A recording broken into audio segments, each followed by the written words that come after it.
Ladies and gentlemen of Knucklehead Nation, welcome to episode 8 of the FightersRep podcast. I'm one of your hosts, the FightersRep Fez, alongside my brother from a potentially similar mother as far as we know, Gary Ignorant Behavior Martin. Gary, how you doing, man? I'm doing good. How you doing? Good, man. Good. Just, it was kind of uneventful on this side of the pond, right? But we had an exciting fight overseas. And me and you are boxing heads, and we wanted to talk about in this episode Liam Smith versus Chris Eubank too. And I'm excited to talk to you about this, because I feel like most Americans probably wouldn't delve into this. You know what I mean? But me and you, we're just, maybe we're built a little different, as they say. You know what I mean? Well, Chris Eubank dead is a legend. So Right. But other than that, good. I feel like the weather has gotten a little bit better down here in South Florida, even though it's still hot. But today was a little bit better. And I know you're out there, Coach. I always take hot over cold. Yeah, I'm with you, man. I'm with you. I know you're out there coaching those kids, though, man. Like, how's that? How's that been? I mean, people said I got darker, man. Like I don't know. Maybe I did. I can't afford to get too much darker. But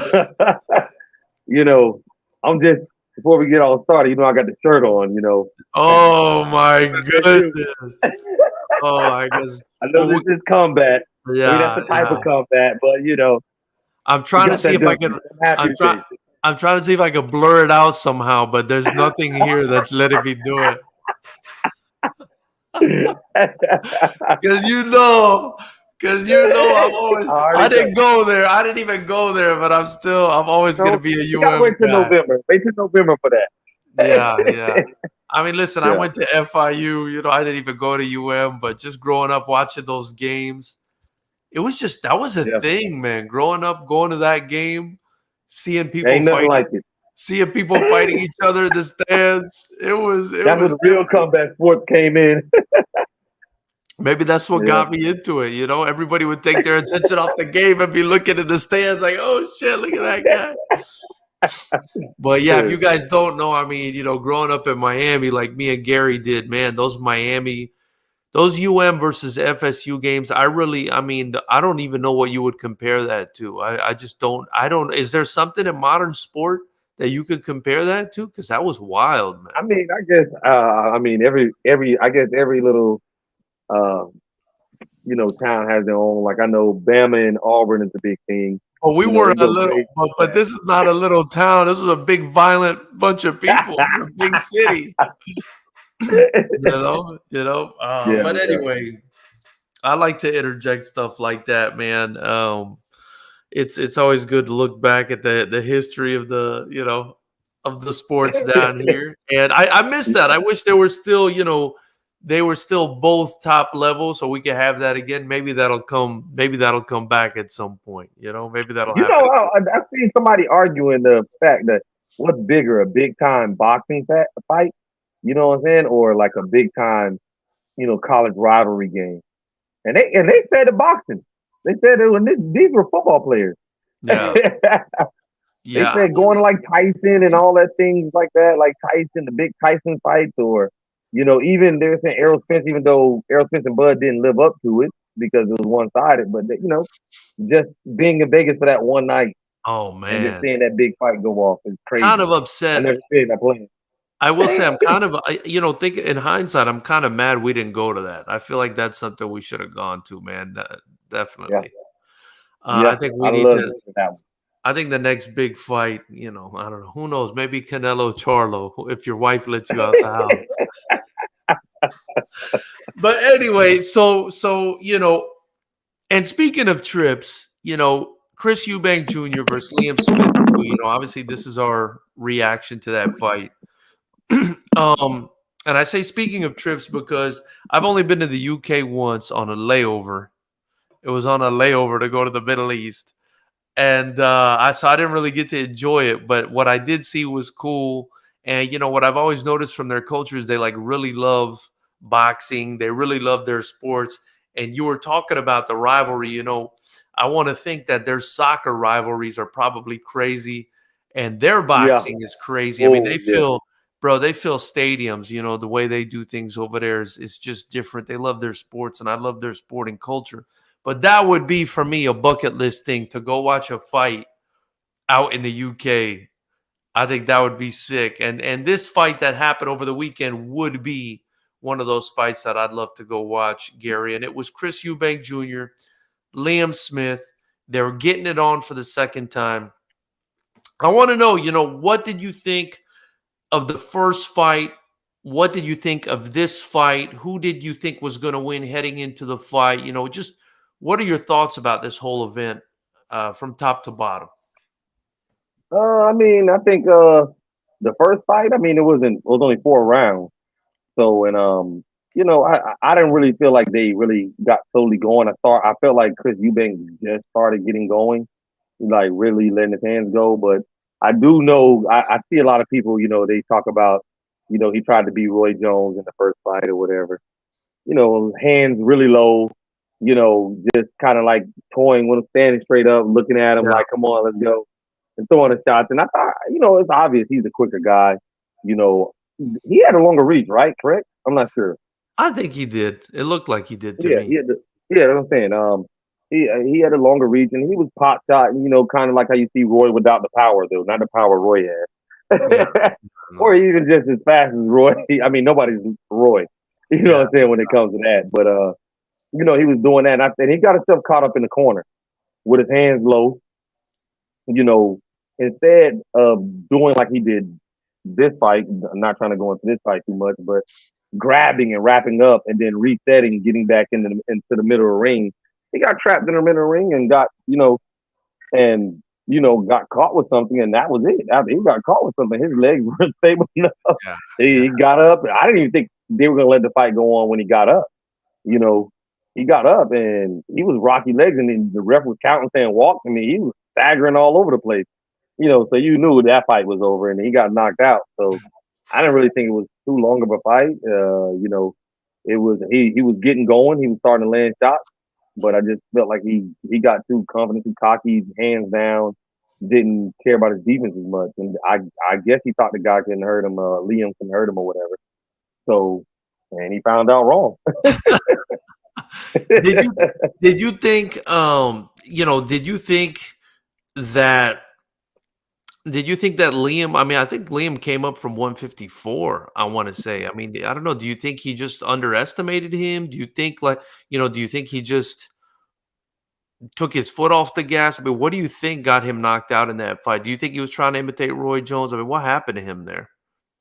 Well, like I said, I think he was uh defensively irresponsible, Yeah, yeah, and I think that, he kind of seen that he was faster than the guy, and he started landing shots. In that round when he got knocked out, he started landing shots. yeah. I Like thought so easy too. shots, like peppering them, just like he was doing this fight. He Yeah, was peppering them, you know what I mean? And so he started feeling himself. I think he started feeling himself, getting the hands like, I'm faster than this guy, I got this guy. yeah, Sometimes you're like, I got him. Blah, blah, blah. Oh, he can't handle that speed. I'm throwing him at him. I'm good. And he let himself get in the corner. When he got in that corner, trapped up in that corner, he started throwing. He should have tried to lock up, grab, wrap up, let the yeah, ref break him, so try to get out the corner. He got trapped in that corner, and that's what Liam needed for him to slow down, stay where I can get to you, where you yeah. can't back up. Kind of funny because that's kind of what happened to Roy Jones against Harvard. Like he got too close to the corner, he tried to lean back, and he didn't have too much space to go back further. Right, You know what I right. mean? And Carver caught him with that overhand right. I I mean, felt Liam like didn't catch him with overhand right, but you Yeah, I know, felt like Liam leaned. He tried leaning over to the right. He was trying to bob and weave too much and be pretty, and leaned over to the. I think it was to his right or something. And Smith, to his credit, I mean, he's a veteran, right? So yeah, he actually threw his punch, anticipating where this guy's head was going to be. And yeah, I think that's what ended the fight.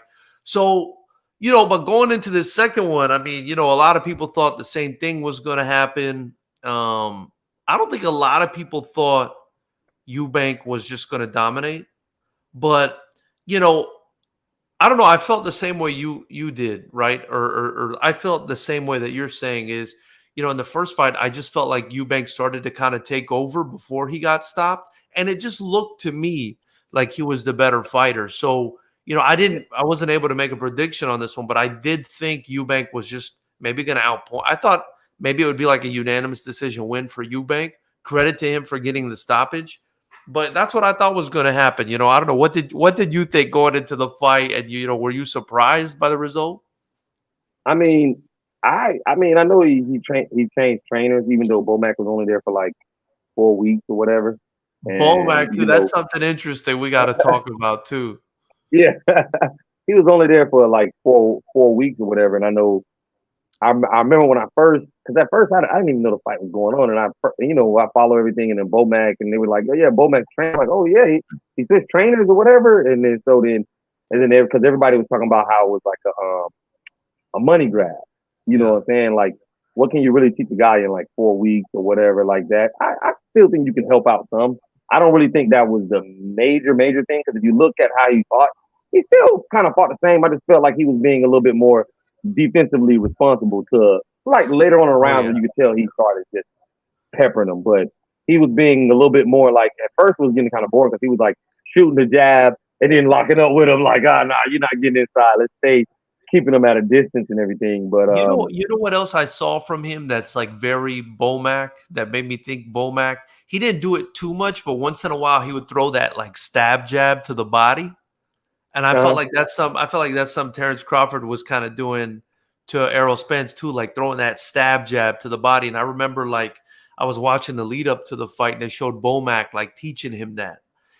Yeah, and it's just interesting to me that Bomac is like, I don't know, I'm not saying he came out of nowhere, but man, he's just like such a great, is it me or is this guy just like such a fantastic trainer? I mean, the results kind of speak for themselves. I don't know. I mean, well, he has worked with great, a lot of, I won't say great yet, but they're on their way to great.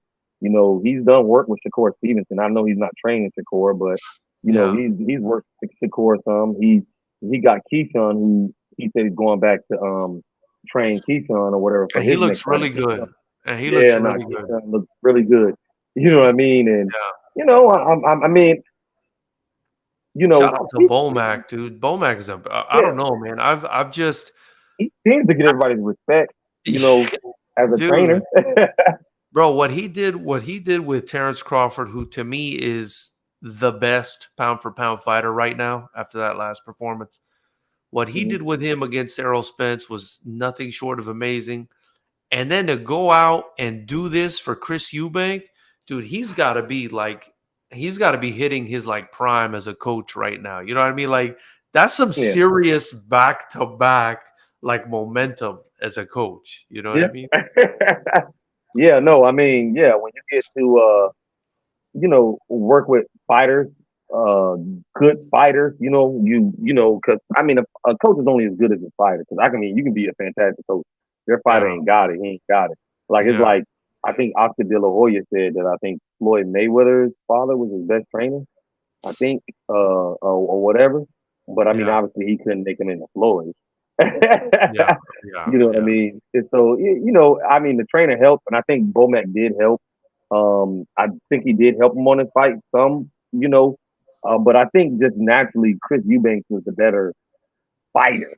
He just needed to tighten up in some areas here and there to make sure what happened last time doesn't happen again. So just tighten up. So that's, to me, what a great trainer does is, like, he's not going to make you a great fighter or a good fighter. He just makes you, if you're a good fighter, he tightens up to make you a little bit better fighter. You know what I mean? And I don't think he made Crawford a great fighter. Terrence Crawford is a great fighter. He just added some things to take him to like another level, just a little bit of a higher level. Yeah, and I think that's also like a skill for a lot of coaches, right? I mean, that's what makes a great coach, because sometimes they see what you are and they want to change you too much. Sometimes, some coaches know how to work with what they got. And I don't know, it looks like Bomac just knows how to work with what he got. Now, if he's been training Crawford from the beginning, I mean, obviously he's got an incredible recipe there, right? So I don't know. He just seems to be a very impressive trainer. And so we lost. It looks like we lost Gary for a second there, Knuckleheads. While we get him back, I want to implore you guys that it is fight week This is Fight Week for Fighters Rep 19. It goes down on Saturday, September 9th at the Commerce Casino. Fighters Rep 19. It's our biggest, baddest, best card ever. This thing is absolutely stacked from top to bottom. Be sure to get your tickets at FightersRep.com. If you can't make it for whatever reason, if you can't make it to the Commerce Casino in Los Angeles, be sure to just join the channel. Subscribe, but join the channel because that's the only way you get to watch our events live. Gary, it looks like we got you back here. Yeah, I don't know what happened. It just closed down. I don't know what happened. No, it's all good, man. It's all good. So back to the Eubank fight, so, I mean, you were expecting this result from Eubank. Were you surprised? I mean, what did you think about him getting the finish even in this fight? Like I said, I really just felt like he was the better fighter, even in the short period in the first fight. And I don't always hold too much when a fighter gets knocked out, like in the early rounds or whatever. A little bit, but this is boxing, and we all know that you can get caught with a shot. If you get caught with a shot, you can be out and you lose. There's plenty of good to great fighters who have gotten caught early and got knocked out, and then they come back and they either make it a better fight. They might have lose, but they make it a better fight, or they win. You know what I mean? It's kind of like, when you get knocked out early in the fight, it's hard to tell, man. Like, really, was it just the other fighter was just that much better than you, or was it just, you made a mistake, he capitalized on that, and then he got you up out of there, Right. So, I mean, in the 4 rounds, like you said, part of the third and fourth, you start seeing him pick it up a little bit more and get more comfortable and see that he was clearly the faster fighter. It seemed like he was the better fighter. Yeah. But in this fight, it really seemed like he was the better fighter. Oh yeah. I mean? So I thought he could win the fight. I thought he probably would win the fight, but it wasn't like a lock to win the fight because he can always get caught depending on can he just not take this guy's power? Is he going to do the same thing? Is he going to make adjustments or what? Yeah. So it's really hard to tell from 4 rounds. Especially when the first 2 are normally filling out rounds. Yeah, I agree. That's why I thought it was up in the air too. I was like you, I'm always, I feel like, I could just tell by the guys the way he was fighting that I felt like he had more ability than Smith, especially now. Smith's kind of on the back end of his career. I thought he landed a good punch. Credit to Smith. I mean, he got Eubank out of there fair and square. It's a big win. But I don't even think I need to see a rematch, really. I mean, I guess they could do it, but I just feel like Eubank showed he's the better fighter overall. I think 9 times out of 10, Eubank wins that fight. And I'm with you. And then, in the 4th round, up until the 4th round, and maybe even a little bit beyond that, I thought Smith might have a puncher's chance because he didn't look like he had a boxer's chance, right? He looked like he had a puncher's chance, especially in this fight. In this fight, he just didn't. In this fight, he just didn't. That's a good quote. That's a good quote right there. He didn't have a boxer's chance. He had a puncher's chance, not a boxer. So I don't know. In this fight, for me, it just felt like he couldn't really get off. He wasn't letting his hands go, and I don't like to make excuses for guys, but he said in the post fight, he said it was just like a race against time to cut the weight. Like he had a lot of weight to cut, and he says he was just flat and couldn't get off. He gave credit to Eubank, but he just said I cut too much too fast and I was too flat and I couldn't get off. And it looked like that. But that being said, I don't see him beating Eubank if they fight again. I don't even need to see that fight.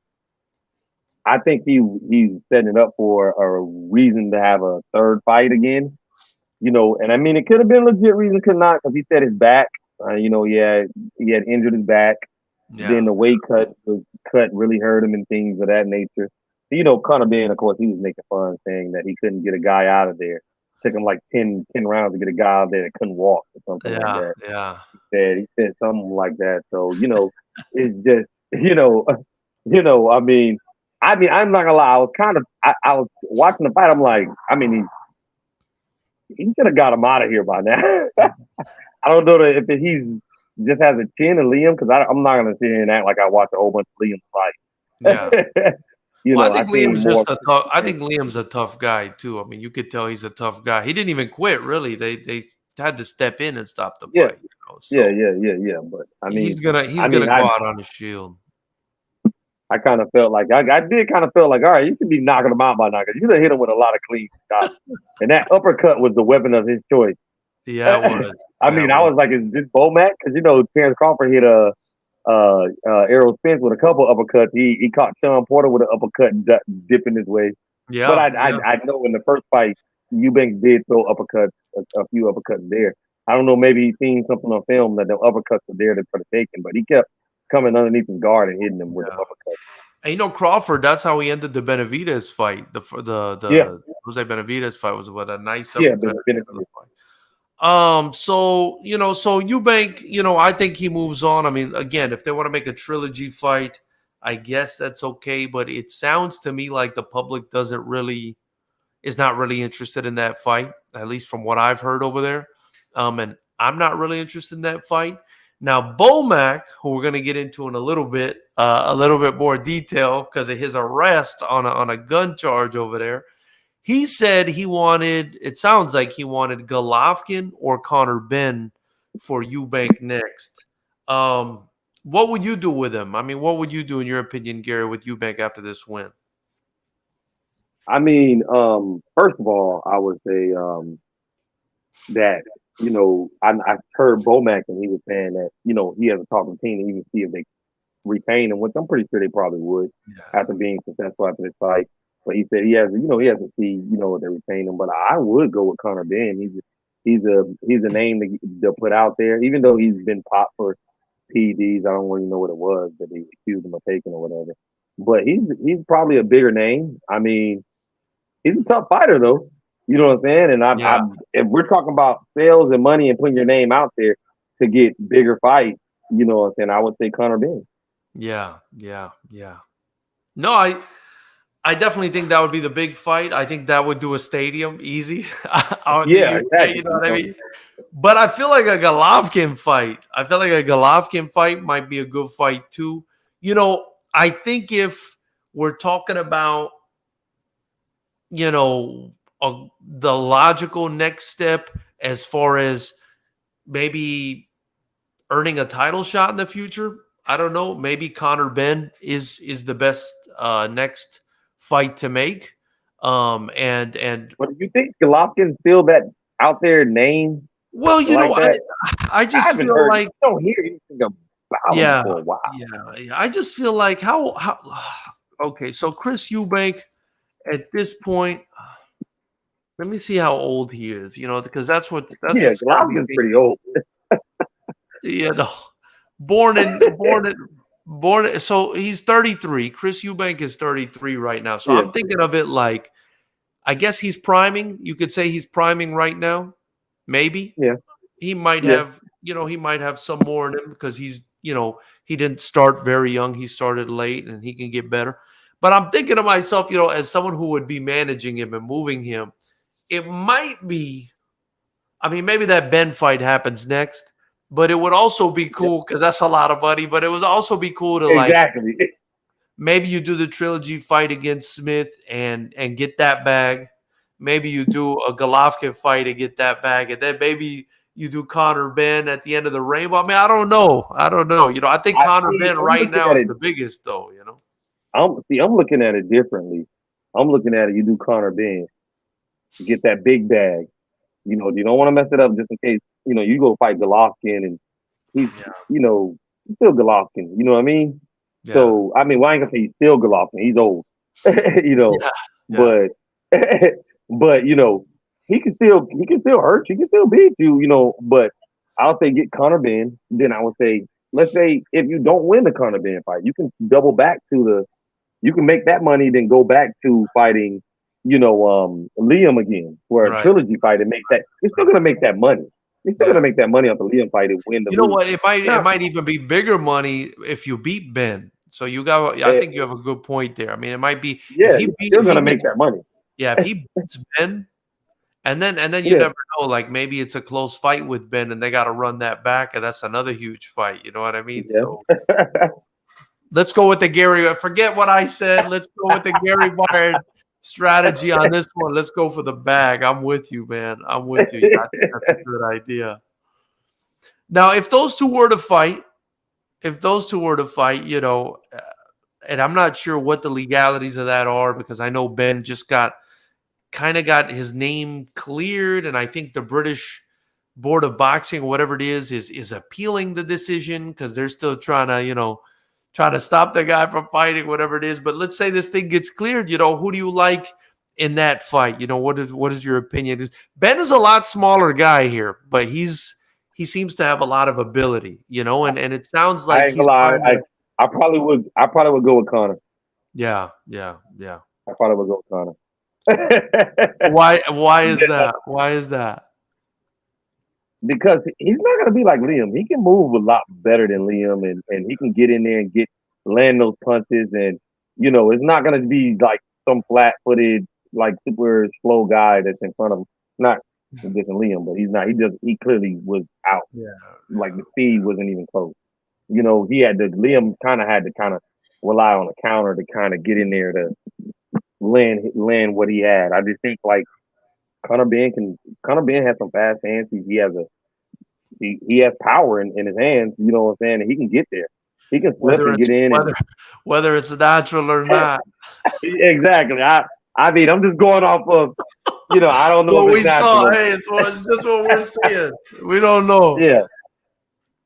He's a good fighter. I mean, I'm not saying he washes them or anything like that because I do think that, I do think that Eubank has a great jab. You know what I mean? I think I like his jab. I just don't know what it is when you get a fighter in there that's really going to be trading shots with you, like getting those shots in with you, and really has the speed to really land on you. And what can he take? Can he really go to a war or something like that? Yeah.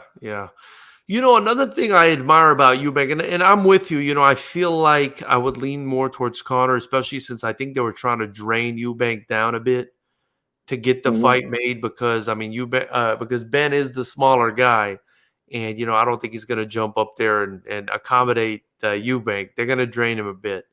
But the other thing I wanted to say about Eubank, right, even though, again, I think Ben would win, is the mentality, man. I mean, you got to have a strong headpiece, right? Because he got knocked out by Liam Smith. Like he got knocked out and stopped, and he talked a lot. He talked a lot before that fight, and he got humbled, and his back was against the wall. I mean, had he lost this fight too, I mean, that's essentially that would have been it for him, and for him to come back the way he did and, adjust his style and go with a new coach and come through, and do it in a way that was so confident. Like he continued to be his confident self. He didn't like change. He didn't seem to like, I don't know. He just seemed to still be the same guy as far as confidence goes. It was impressive to me, because a lot of guys, they get knocked out or they get dropped or something like that, and it's gone. You know what I mean? I think about Anthony Joshua, ever since that Andrew Ruiz fight. I mean, I feel like he's changed big time too, but this guy just kind of the same guy, just actually fought a better fight, So, I don't know. I was impressed by that. Yeah. I mean, I just, I think he, like I said, I don't know if it was Bomac or not. I just think he looked at the film and see, okay, this is where I messed up at. This is where I messed up at. I know this guy isn't better than me. Because a lot of times you can get beat and you go back and you're like, he ain't better than me. How did I let him get that? He ain't better than me. Like you said, it does take a lot to get knocked out. Because I feel like after Roy got knocked out by Tarver, he was never the same. No, after he got knocked out. Even when they fought the third time, I felt like he was fighting Tarver more so just to say I fought the fight and I didn't get knocked out. I fought and I didn't get knocked out. Because I remember when Roy got knocked out against Tarver, I was like, same thing. Like second round, he got caught with a good shot. Roy's gonna come back. Because I remember seeing the first fight and Roy looked like he had the faster hands than Tarver, which I still think he did. I just feel like, he got caught with a good shot. Roy's gonna come back, and Roy was, totally different fighter. I didn't even know who Roy was anymore. And it was, so for somebody to come back from it, But I just truly believe that Eubank believed that I was a better fighter. Yeah, yeah, and he said that. He said that in the lead up. He said that on the way in there, and he said that on the way out. I had to right the wrong, and he did Yeah. that. So yeah, man. I mean, it was an exciting fight. I thought it was great, and it was kind of the only thing that went on in the world of boxing this weekend that was worth talking about. So I was excited to talk about it. Now, the next big fight coming up is Canelo Alvarez versus Charlo, man. That's the next big fight coming up. It's at the end of this month. Of course, I'm Yep. talking about the next big fight that's not Fighters Rep, which is going on this Saturday at the Commerce Casino. So be sure to get your tickets at FightersRep.com or join the channel to watch it. But Gary, that's the next big fight we got coming up, man. Canelo versus Charlo. That's something we're going to have to talk about. We're going to have to give our predictions on that. I would say next week we should do that. And that's pretty much it as far as big fights for the rest of the year. I mean, is there another big fight happening for the rest of this year? Not that I'm aware of, What do you think about Errol signing off the rematch? Oh man. What do you think? You think it's a smart decision? Bad decision? I think he's got I think it's the only decision, right? Me too. I think the same thing.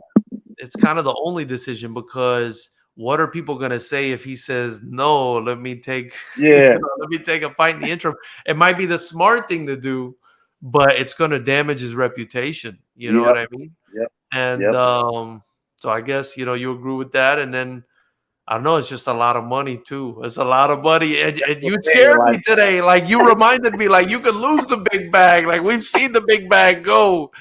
And you scared me today, and you reminded me, just go for the big bag, man. I mean, the reason why I say if you don't invoke that clause, Terence Crawford is not going to fight you again like that because he has a bigger fight on the horizon. He doesn't why care. Would I go fight again? Like I don't. And then he even said it again. He's going to retire soon. If he beats Charlo or Canelo, he's probably going to retire after getting the big bag. So this is probably your only chance to get the rematch. So taking an interim fight and hoping he waits for this and that, probably never going to happen. You do it now or you don't do it at all. And then that's a big bag. Like you say, even though people say, we don't want to see that fight again, people are going to watch it again. Will it do the numbers it did last time? Everybody's going to watch that fight. Everybody's going to watch that fight. And I think the same thing is going to happen as it did last time. It's kind of. I don't think it's going to be as bad. I think Spence. It could be worse. You're like, I think it might. I think it might be worse. It could be worse. It could be worse. I just think he's too good of a fighter for it to be the same fight over again. Like the same fight. Who's too good of a fighter? Who's too good of a fighter? Okay, Errol Spence to let the same thing happen over again. Like I remember when Wilder fought Tyson Fury for the second time, and Wilder and Fury destroyed him. My cousin, like I said, I tell you, my cousin's a professional boxer. He was like, I can't believe he went out there with the same game plan after the first fight. Like, you knocked him down twice, but you were losing the whole fight. You didn't come out there with any strategical, you came out there and fought the same way.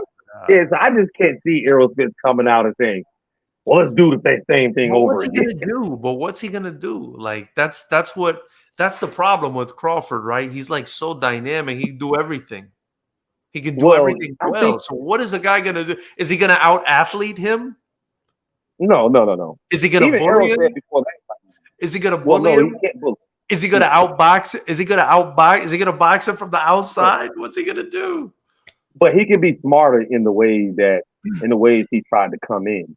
And he tried to come in the same way he came in against everybody else, thinking he was going to bully him. Yeah. So, you already know Crawford's plan was to take away the jab. From what I'm hearing, Crawford was planning on fighting Errol for a while now. He was making plans on how to fight him for a long, long time. Like, it wasn't just, we signed a deal, let's figure out how to fight him. No, like, he was already making plans. So, he wants to take away your jab.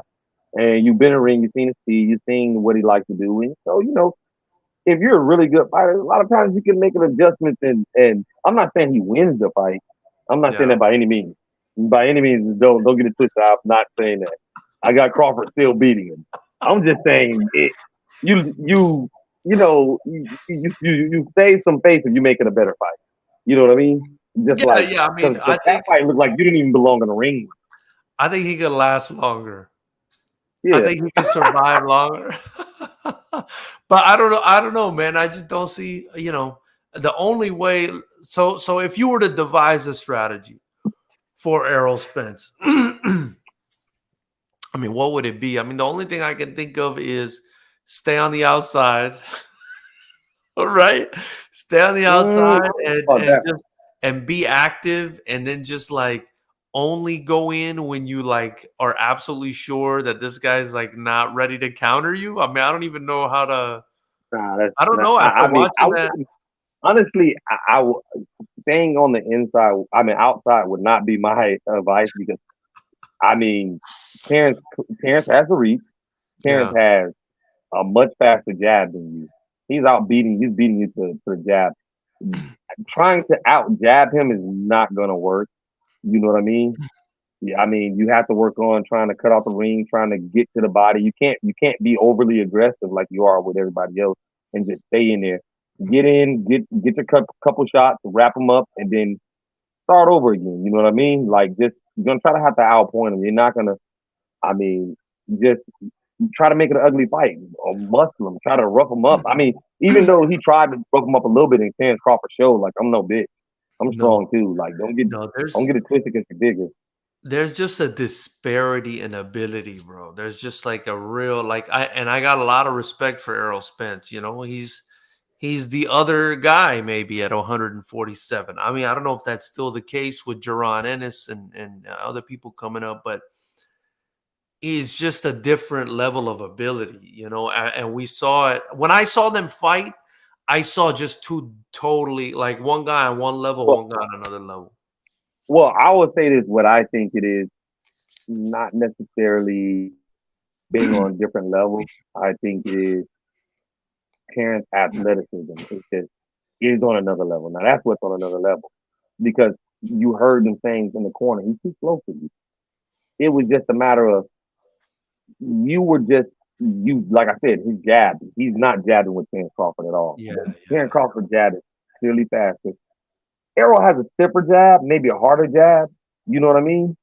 And he has maybe Questionable. a stiffer. That's Questionable. questionable. Yeah, yeah, but he has a stiff jab and he throws it out there, but it's not laser like Terrence. Terrence is just so fast and so athletic. And I remember hearing Errol admit that before they even fought. Errol said he's more athletic than me. He's more of the athlete than me. Coordinated too, And I much think more that coordinated. I think he's much more coordinated.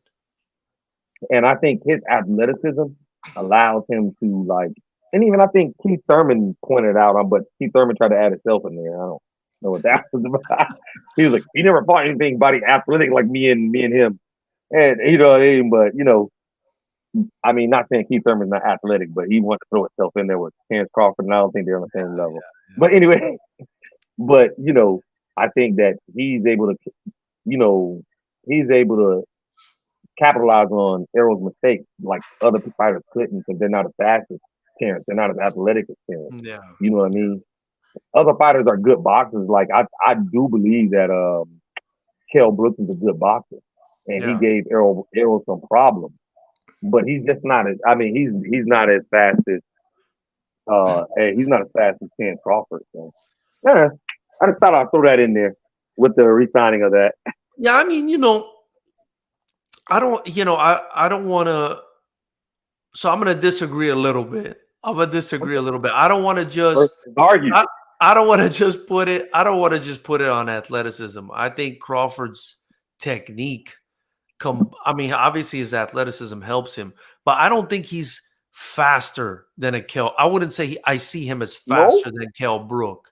I don't say I see him as more powerful or explosive than a Keith Thurman, like when he was in his prime, or even faster than like a Pacquiao or something. I think he's fast. I think he's as fast as those guys, but I just think you combine that with his boxing technique, He can punch with both hands. He can punch from both sides. He can switch stances. He's just a boxing brain, dude. And he's just like, his technique is so on point. He stays on the back foot. He waits for you to come in. He counters you. He's just so intelligent in boxing. And guys can be athletic and still be not very good. And that's why. I'm not putting it all on his athleticism. Make no mistake. Yeah. But I'm saying that I think that both of them are smart boxers, understand boxing. And when you get two fighters in there who are both, they know boxing, they know this, and they're high level thinkers and boxers and things of that nature. I think then that's when you get speed and athleticism that makes a big difference over. You can have all the thought process, but if this guy can do it, because like that was one thing with Roy. He didn't always do things right and everything, but he knew what he could do because only he could do it. So he knew I could throw this punch this way, I can do this and get out the way fast enough to do. When you look at all of the greatest fighters, they could do unorthodox things. And people, and I heard other boxers say that. No. Like Terrence Crawford doesn't throw punches the way you're taught to throw punches all the time. He throws them at weird angles, different kind of things that you're not really, used to seeing or seeing fighters throw it that way. And he can do it because he's talented, because he's an athlete. He's athletic. Well, look, I mean, it's the same reason, I hear you. It's the same reason why I think even though Jaron Ennis is maybe even more athletic than Terrence Crawford, I think Terrence Crawford wipes the floor with him if they ever do fight. All right, we'll say that for another time. They're not going to ever fight, though. I'm going to put this out here right now. They'll never fight. Yeah, I don't think they will either. But knuckleheads, remember, it is fight week. Saturday, September 9th at the Commerce Casino with the biggest poker room in the world, Gary, and it's in Los Angeles. We got FightersRep 19. We're sitting at around 15 fights right now, so I really hope you guys come out and watch these young warriors. We got some of the best strikers on the planet throwing down this Saturday. Get your tickets at FightersRep.com. You could also catch the live stream there or just join the channel. It's only $9.99 a month to join the channel and watch the live stream. Gary, I appreciate your time. I look forward to doing this with you next Monday. And everybody, hope you guys have a good night.